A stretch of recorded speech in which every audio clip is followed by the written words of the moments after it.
गुरुवे नमः। अखण्डमण्डलाकारं व्याप्तं येन चराचरं तत्पदं दर्शितं येन तस्मै श्रीगुरुवे नमः।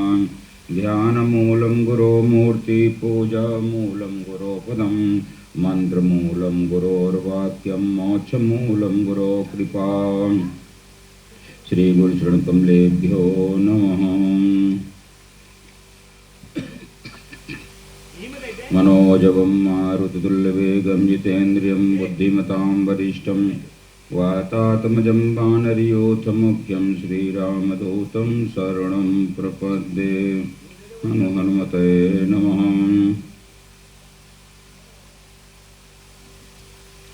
अभी आप लोग व्यास जी भगवान के मुखारविंद से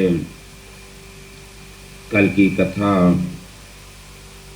भगवान का प्राकट्य सुना। जेल में बंद वसुदेव देवकी जब भगवान प्रकट हुए, बेड़िया खुल गई।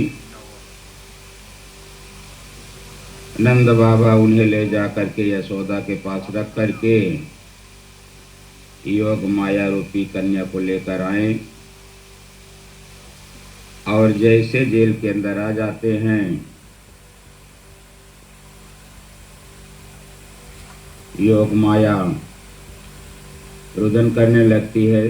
सभी पहरेदार जग जाते हैं। कंस को ये खबर हो जाती है कि 8वां गर्भ भी हो गया। ये जान करके हड़बड़ी में कंस पहुंचा और उस योग माया रूपी कन्या को हाथ में ले लिया। सुखदेव जी बोले, हे राजन, बहिरंतः पुरद्वारः सर्वा पूर्ववादावृता ततो बालध्वनिं श्रुत्वा गृहपाला समुपस्थिताः। सभी दरवाजों के बंद हो जाने पर कन्या के आते ही रोना शुरू कर दिया। जब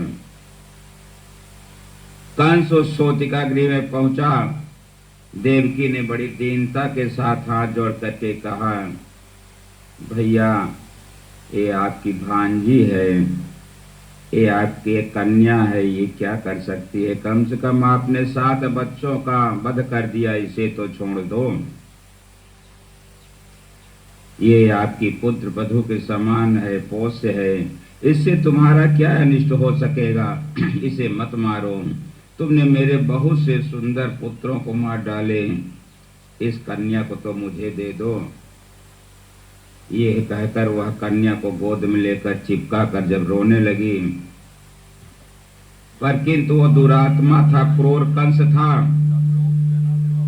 कंस ने उसे घुड़की दे करके कन्या को बलपूर्वक छीन लिया और दोनों पैर पकड़कर उसे बलपूर्वक जैसे ही घुमाकर पत्थर में पटकने को किया, वो हाथ से सटक गई और सीधे आकाश में चली गई। और उसने वहीं से संबोधित करके कहा, रे दुष्ट कंस,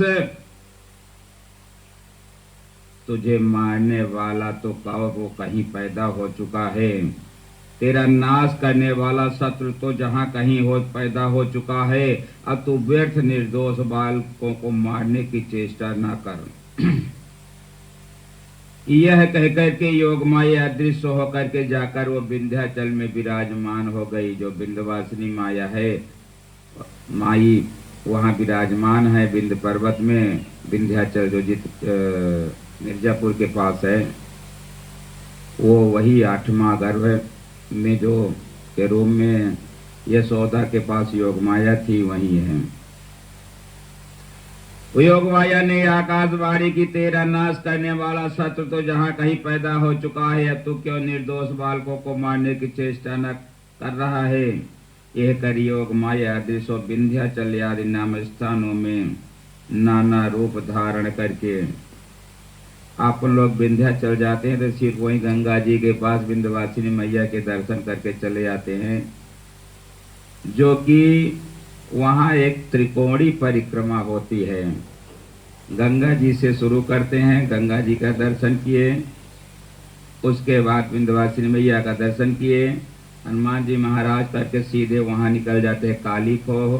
काली खो से ऊपर चढ़ के ऊपर अष्टभुजी, अष्टभुजी के फिर ऊपर पर्वत में कई मंदिर है, उन सब में सभी देवी देवताओं को दर्शन करके फिर इधर नीचे आ जाते हैं। उसको त्रिकोणी परिक्रमा कहते हैं। तो वो जो आदि शक्ति थी वो कई रूपों में जाकर वहां विराजमान हो गई। कंस उस कन्या के ये वचन सुनकर आश्चर्य से चकित हो गया और उसने बहन और बहनोई के जो देवकी और वसुदेव को बेड़ियों से कसकर रखा था, उनको बेड़ियां हथकड़ियां कटवा दी और आर्त भाव से कहने लगा उनके पैर पकड़ करके कि मैंने ऐसे कुकर्म किया, मैंने बहुत से पाप कर डाले, मैंने राक्षसों की तरह तुम्हारे बहुत से पुत्रों को मार डाले। इस महापाप से ना जाने मैं किस लोक में जाऊंगा और मेरी क्या गति होगी।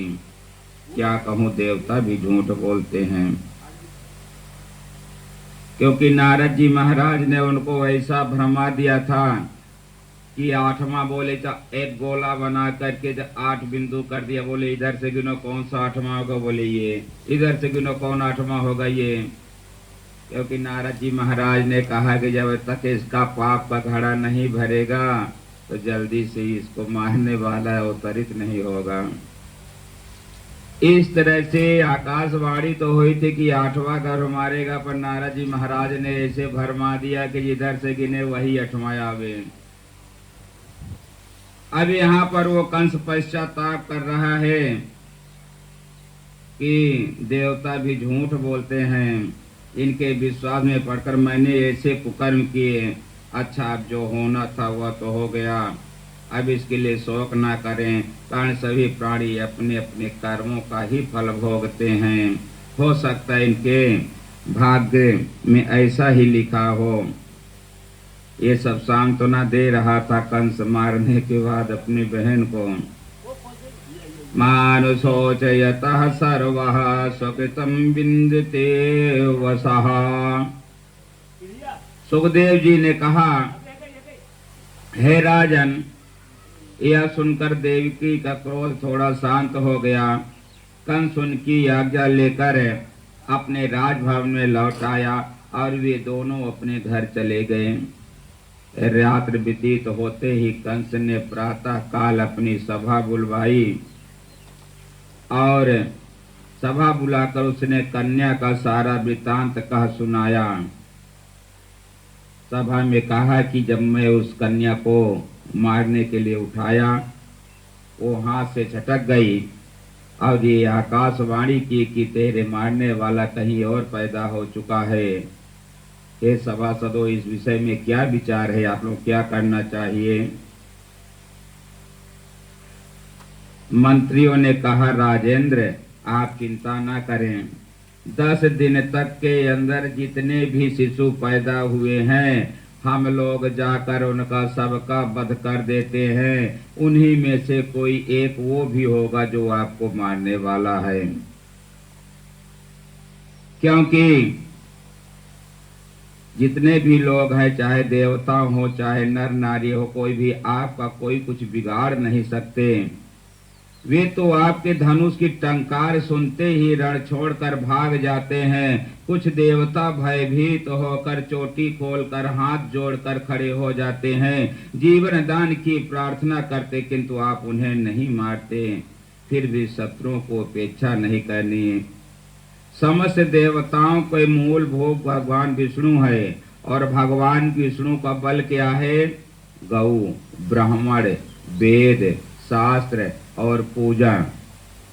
ये भगवान के जो ताकत है इसको हम खत्म कर देंगे, क्योंकि वेद, ब्राह्मण, गौ जो है आपकी आज्ञा हो तब हम इन सभी को विनाश कर दें। इनके विनाश होते हुए भी विष्णु का वध स्वयं हो जाएगा, क्योंकि वो अस्तित्वहीन हो जाएगा। फिर आप निष्कंठ राज्य करें हे राजन। कंस दुर्मंत्रियों का यह प्रस्ताव सुनकर बड़ा प्रसन्न हुआ और उन्हें उनके नाश करने की आज्ञा दे दी, क्योंकि मंत्री लोग जो थे कभी उचित बोलते नहीं थे। और यदि मंत्री है, वैद्य है, गुरु है, यदि वो भय बस प्रेम करे, उचित ना बोले, तो शीघ्र ही विनाश होता है। सचिव वैद्य गुरु तीन जो प्रिय बोलहि भय आसो, राज धर्म तन तीन कर होई बेगही नासो। मंत्रियों ने कहा राजन, ये आप सबका कुछ नहीं बिगाड़ पाएंगे, और जो विष्णु है, विष्णु के तो ताकत ब्राह्मण है, गौ है, वेद है, मंत्र हैं, हवन यज्ञ पूजन है, इनका हम शीघ्र जाकर विनाश कर देंगे, तो अपने आप उसका विनाश हो जाएगा। कंस ने आज्ञा दी दी। आयो श्रियम यशो धर्म लोकानाशिष एव च, हंत्रि श्रेयांस सर्वाणि पुंसो महदतिक्रमः। जो मनुष्य पूज्य जनों का अपराध या अपमान करता है, वह किया हुआ अपमान उस पुरुष की आयु, संपत्ति, कीर्ति, पुण्य, स्वर्ग आदि लोक तथा पुत्र पौत्रादि की अभिलाएं तथा और भी जो सुख के साधन हैं, उन सभी का नाश कर डालता है। आप देखे होंगे, जो कोई भी अपने बड़ों का, माता पिता का और लोगों का अपमान करता है, उस समय तो उसको नहीं दिखता, पर धीरे धीरे क्या होता है, उसके घर में विसंगति आ जाती है, फूट हो जाती है, लड़ाई झगड़े होने लगते हैं, लास्ट में सब अलग अलग हो जाते हैं। और जो ये सब करता है, लास्ट में उसी तरह उसकी भी दुर्गति होती है। क्योंकि आयो श्रियो यशो धर्म लोकानाशिन एव च, हन्ति श्रेयांसि सर्वाणि पुंसो महदतिक्रमः। संस्कार। उसके बाद सुखदेव जी बोले, हे राजन, बलराम जी तो पहले ही योग माया द्वारा रोहिणी के उदर में आकर उनके पुत्र हो चुके थे। अब भगवान श्री कृष्ण भी यहाँ बालक रूप में उत्पन्न हो गए। नंद जी पुत्र जन्म का समाचार सुनते ही आनंद मग्न हो गए। उन्होंने तुरंत कर्म कांडी वैदिक ब्राह्मणों को बुलाकर स्वस्ति वाचन पूर्वक बालक का जात कर्म संस्कार कराया। अपन कोई भी पूजन करते हैं, ब्राह्मण लोग कराते हैं यजमान के यहाँ जाके, सर्वप्रथम स्वस्ति वाचन का ही पाठ करते हैं। हरिः स्वस्ति न इंद्रो विधस्रवाः, स्वस्ति नः पूषा विश्ववेदाः, स्वस्ति नस्तारक्षो अरिष्टनेमिः, स्वस्ति नो बृहस्पतिर्दधातु। तो नंद जी महाराज भी ब्राह्मणों को बुलाकर स्वस्ति वाचन कराया और उनका संस्कार कराया, जात कर्म संस्कार कराया। नंद जी का चित्त बड़ा ही उदार था। उन्होंने 2 लाख ब्राह्मणों को आमंत्रित कर उन्हें एक एक गौ और 7-7 तिलों के पर्वत बनाकर दान दिए। तिल दान का बड़ा भी महत्व है। पैदा होने से लेकर के मरने तक, मरने के बाद भी जब सैया सफल होती है, उस समय एक तिल पात्र दिया जाता है ब्राह्मण को दान देने के लिए। तो यहाँ पर नंद जी महाराज ने 2 लाख ब्राह्मणों को एक एक गाय, सबस्सा दूध देने वाली गाय और तिल के पहाड़ बना करके दान दिए। आज भी तिलवा चौथ होती है, जो उसमें भी तिल का पहाड़ बनाया जाता है और उसे बांटा जाता है। और इतना ही नहीं कि पहाड़ सिर्फ तिल का भी, उसमें अनेकों प्रकार के हीरा जवाहरात भी जड़ित कर दिए, नाना प्रकार के रत्न सुनहरे दुपट्टों से ढक देते थे। जैसे आत्मा जीवात्मा की शुद्धि आत्मविद्या अध्ययन विचार से होती है, वैसे ही द्रव्यों की शुद्धि दान करने से होती है। कालेन स्नाना शौचाभ्याम संस्कारस्तपेज्यया शुद्धयन्ति दानये संतुष्ट्या द्रव्याणात्म विद्याः। जैसे काल समय की अशुद्धि भूम आदि से की, स्नान से देह की शुद्धि होती है, शौच के समय प्रक्षालन वस्त्राज की, जो वस्त्र पहन के जाए उसको प्रक्षालित करते हैं, उससे शुद्धि होती है। संस्कार पुंसवान आज से गर्भादि की तथा तप से इंद्रियों की, यज्ञ आदि करने से ब्राह्मणादि की, दान से द्रव्य की शुद्धि होती है।